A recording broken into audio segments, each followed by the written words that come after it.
What preceded the tragic turn in Ukraine and the beginning of the war, that is where the reasons and sources of what is happening are. For a very long time, we tried to find other solutions, and each time it all failed. As for the Minsk agreements, it was a categorical failure to implement them on that side.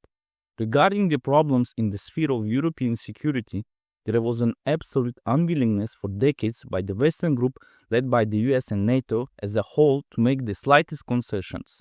It was not we who were approaching NATO. NATO was approaching us. It was running on the spot on our part. It all ended tragically and hard, states Deputy Foreign Minister of Russia Rybkov. Europe completely transforms into a military union whose goal is to destroy Russia. All budgets of countries and the EU itself turn into a budget of war. France on the brink of an abyss as debt source, says Prime Minister of France. We have to take responsibility. We are on the last step before the abyss. We have become dependent on public spending. France's public debt is growing by 5,000 euro every second, and if nothing is done, interest cost will soar to 100 billion euro by 2029. Meanwhile, France is the one who always offers to increase help to Ukraine, increasing the budget for the army. Against the backdrop of the French Prime Minister's proposals to cut everything and everyone, a total cut in the social welfare to please Kiev, German Chancellor Friedrich Merz believes that against the backdrop of a possible recession, Germans need to work more again. In an interview, he said that he plans to present a reform of the social security system in the fall, within the framework of which social benefits may be cut. In addition, Merz believes it is necessary to reform the approach to the working day.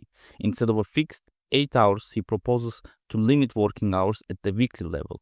This will allow people to work 10 or 12 hours a day while maintaining the general weekly norm. Zelensky must receive its money. All these so-called leaders of countries are ordinary managers of large clans of corporations.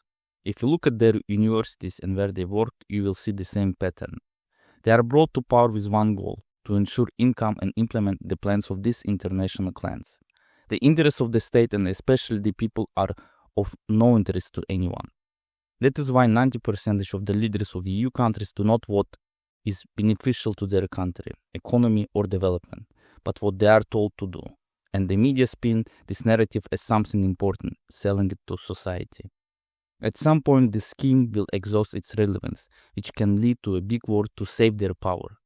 And right now, the only war which can throw dust into the eyes of ordinary Europeans is the war with Russia.